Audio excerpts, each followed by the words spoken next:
Hello friends. मेरा नाम doctor Vinesh चंद्रमनिया है। मैं एक साइकेट्रिस्ट हूँ, मनोचिकित्सक हूँ और गोरेगांव और मलाड में मुंबई में प्रैक्टिस करता हूँ। 24 मई 2020 ये वर्ल्ड स्किज़ोफ्रेनिया अवेयरनेस डे करके सेलिब्रेट होता है।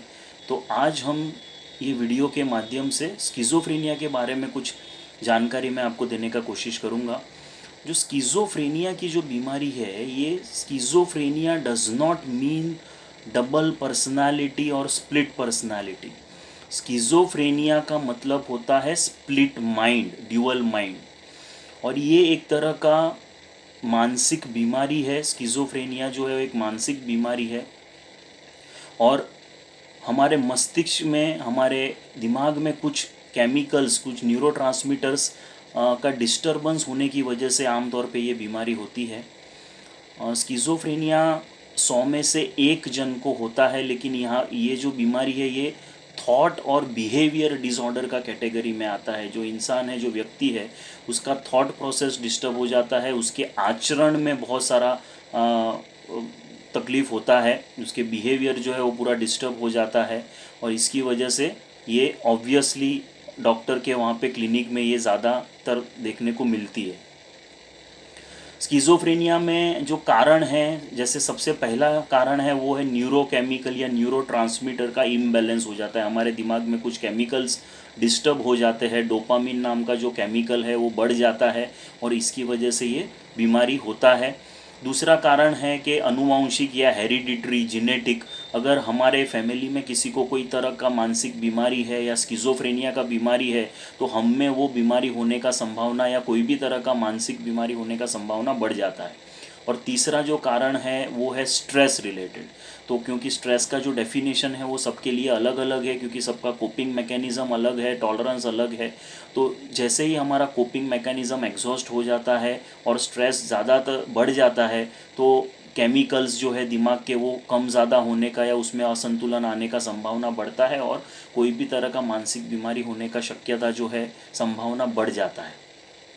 स्किज़ोफ्रेनिया के जो प्रमुख लक्षण हैं वो थॉट और बिहेवियर से रिलेटेड होते हैं। इसमें इंसान का जो रियलिटी है वहाँ उससे टच छूट जाता है, टूट जाता है। सबसे पहला जो लक्षण होता है वो है पॉजिटिव सिम्टम्स, मतलब या तो पेशेंट को हेलुसिनेशंस हो सकते हैं, जिसको हम लोग बोलते हैं कि उनको भास होता है। सबसे कॉमन हेलुसिनेशन जो है वो है ऑडिटरी हेलुसिनेशंस, मतलब उनको कान में अलग अलग तरह की आवाज़ आती है।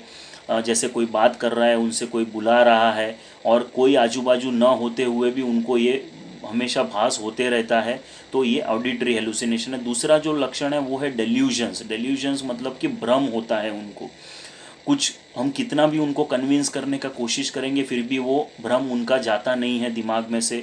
उनको लगता है कि कोई मुझे देख रहा है, कोई मुझे फॉलो कर रहा है, कोई मुझे मार डालेगा, कोई मुझे नुकसान पहुंचाएगा, या कोई मेरे विचार को कंट्रोल कर रहा है, या कोई मेरे दिमाग को कंट्रोल कर रहा है। जहाँ पे भी मैं जाता हूँ वहाँ पे उनकी मेरे ही चर्चे है या मेरी ही अनाउंसमेंट हो रही है, सब मुझे फॉलो कर रहे हैं वगैरह वगैरह। अलग अलग तरह के डेल्यूजन्स हो सकते हैं। पेशेंट सस्पिशियस हो जाता है, उनको शक होता है कि सब लोग मुझे ही देख रहे हैं या सब मुझे देख के ही बातें कर रहे हैं वगैरह वगैरह। अलग अलग तरह के उनको शक होते हैं।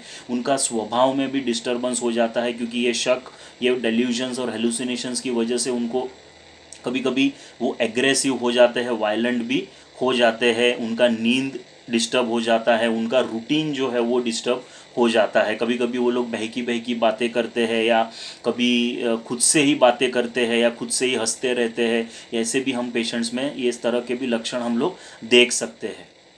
यूजुअली रोड साइड हम जो पेशेंट्स देखते हैं जो अलग अलग अजीब तरह की हरकतें करते हैं, अकेले अकेले बोलते हैं या हंसते हैं, या जो नहाए धोए हुए नहीं हैं, जिनका सेल्फ केयर जो है वो रिड्यूस हो गया हो, अधिकतर ये स्किज़ोफ्रेनिया के ही पेशेंट्स होते हैं। दूसरा जो कैटेगरी है वो निगेटिव सिम्टम्स, मतलब उनका रुचि ख़त्म हो जाएगा, दूसरों से वो दूरियां बना लेते हैं, विड्रॉ कर लेते हैं खुद को, किसी से घुलते मिलते नहीं है ज़्यादा।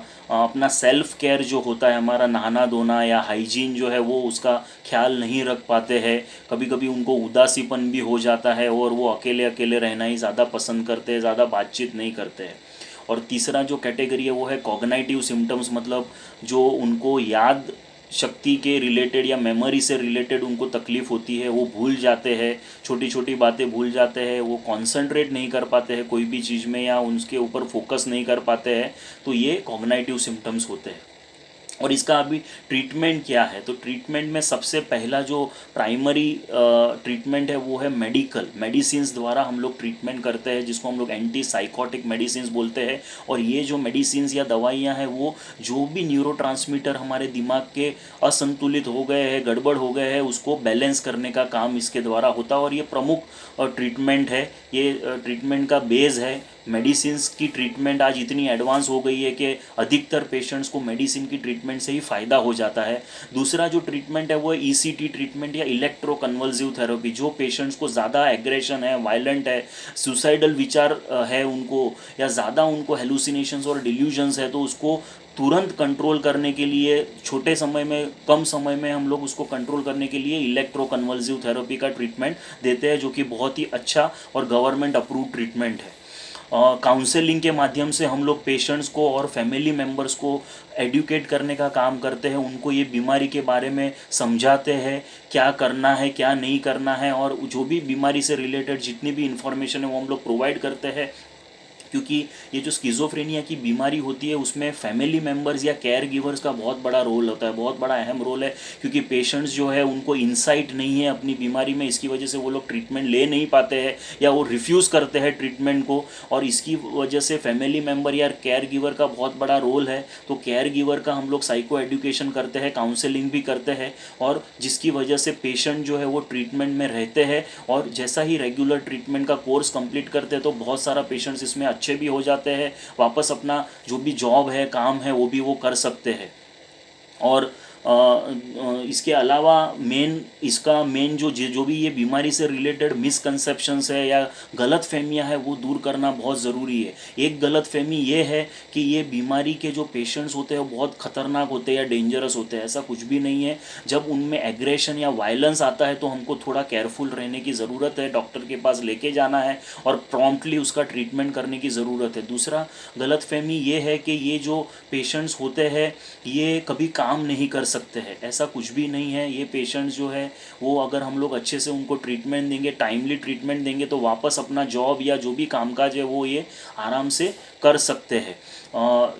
और ये पेशेंट्स की तरफ ज़्यादा स्टिग्मा जो है वो भी बहुत बड़ा एसोसिएटेड है। सोशल स्टिग्मा जो होता है, स्किज़ोफ्रेनिया का स्टिग्मा, और एक दूसरा है सोशल स्टिग्मा मेंटल इलनेस के प्रति। और इसकी वजह से बहुत सारा पेशेंट्स डॉक्टर के पास जाते नहीं हैं, साइकेट्रिस्ट के पास, मनोचिकित्सक के पास, और उनका ट्रीटमेंट अधूरा ही रह जाता है। तो हमको ये ध्यान देने की ज़रूरत है कि जल्दी से जल्दी इसको डॉक्टर के पास लेके जाइए, साइकेट्रिस्ट के पास लेके जाना है और उसका ट्रीटमेंट प्रॉम्प्टली करना है। कोई भी फेथ हीलर के चक्कर में हमको पड़ना नहीं है, क्योंकि फेथ हीलर के पास जाने के बाद या तावीज़ या झाड़ू फूंक वाले के पास जाने के बाद जब पेशेंट्स हमारे पास आते हैं तो उनका बीमारी बढ़ जाता है और वो ट्रीट करने में, उसको कंट्रोल में लाने में बहुत सारा वक्त निकल जाता है, और कभी कभी वो पूरी तरीके से ये पेशेंट्स ठीक होते नहीं हैं। तो हमको ये ध्यान देने की ज़रूरत है कि ये पेशेंट्स को जल्दी से जल्दी अगर हमको ठीक करना है तो प्रॉम्प्टली उसको डॉक्टर के पास लेके जाना है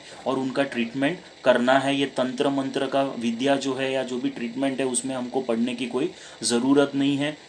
मानसिक स्वास्थ्य बहुत ही ज़रूरी है, बहुत ही अहम है, क्योंकि कोई व्यक्ति अगर बीमारी के साथ जीता है और बीमारी के बगैर जीता है, उसमें क्वालिटी ऑफ लाइफ फैक्टर है वो बहुत अहम रोल अदा करता है। सो जिसका क्वालिटी ऑफ लाइफ अच्छा है तो जब ट्रीटमेंट लेंगे, पेशेंट अच्छे हो जाएंगे बीमारी में से, तो ऑटोमेटिक उनका क्वालिटी ऑफ लाइफ इम्प्रूव होता है। तो मन का ध्यान रखना बहुत ही ज़रूरी है, क्योंकि मन दुरुस्त तो तन दुरुस्त। Thank you.